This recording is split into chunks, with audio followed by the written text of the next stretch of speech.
انشاءاللہ اللہ تعالیٰ ان کے ذریعے سے عنقریب فتح کا دن دیکھنا نصیب فرمائے گا،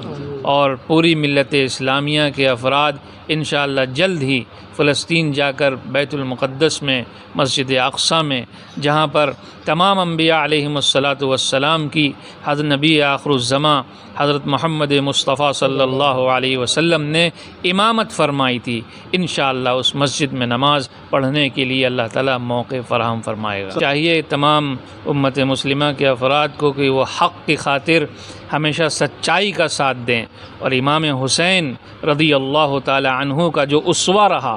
جو ان کی تاریخ اور سیرت رہی کہ آپ نے باطل کو کبھی قبول نہ کیا، اپنے خاندان والوں کو قربان کر دیا، اور جو حق پرستوں کے خلاف شیطانوں کے ایجنٹ ہیں، خاص طور پر وہ مسلم ممالک جن کی زبان میں یہ طاقت اور گویائی کی صلاحیت باقی نہیں رہی ہے، کیونکہ ان کے دل میں دنیا کی محبت اور موت کی کراہیت، وہن کی ایسی بیماری لگ چکی ہے کہ وہ اپنی کرسی کو دیکھ رہے ہیں، ان کے سامنے نہ آخرت ہے، نہ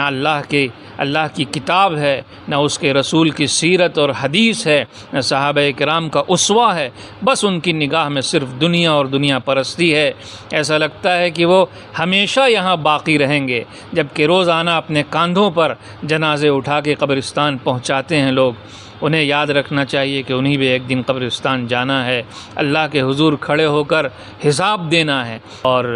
اس جنگ کو بند کرنے کی ہر ممکن کوشش کریں، اور فلسطین جو مظلوم ہیں ان کو ان کے حق دلانے کے لیے آگے آ کر بات چیت ہونا چاہیے۔ حضرت صاحب نعوذ باللہ وہ مسجد اقصیٰ کو ٹارگٹ کیے ہوئے ہیں اسرائیل کے لوگ، شہید کرنے کی کوشش کر رہے ہیں، تو کیا کہنا چاہیں گے؟ مدعی لاکھ برا چاہے تو کیا ہوتا ہے، وہی ہوتا ہے جو منظور خدا ہوتا ہے۔ ابرہہ نے بھی خانہ کعبہ کو ڈھانے کے لیے ہاتھیوں کی فوج لے کر مکے پہ چڑھائی کی تھی، لیکن اللہ نے سورہ الم تر کیف میں یہ حقیقت واضح فرما دی کہ کیا تم نے ان ہاتھی والے فوجوں کی جو فوج لے کر آئے تھے ان کا انجام نہیں دیکھا؟ ان پر اللہ کی طرف سے ابابیل پرندے چھوڑ دیے گئے جن کے پنجوں میں پتھر تھے، جو پتھر مارتے تھے تو ان کا اثر ایسا ہوا کہ ان کی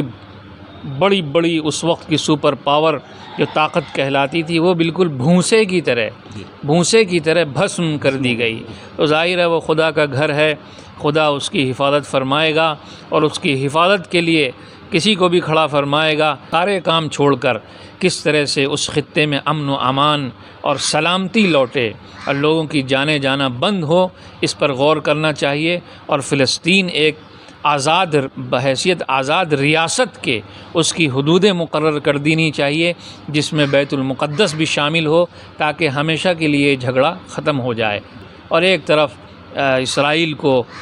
جہاں 1948 میں اسے جگہ دی گئی تھی اسی طرف اسے لوٹ کر وہ محدود کرنا چاہیے، اسرائیل بھی ریاست بنے، اور باقی جو پورا حصہ ہے القدس کے ساتھ جہاں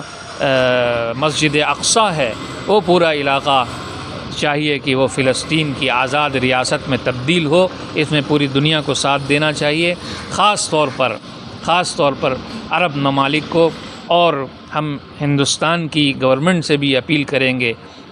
کہ وہ بھی ہمیشہ انہوں نے فلسطین کا مظلوموں کا ساتھ دیا ہے، اپنے فیصلے پر غور کریں اور مظلوموں کا ساتھ دیں، اور خدا کی رحمت اور خدا کے دعائیں پھر اس ملک کے ساتھ بھی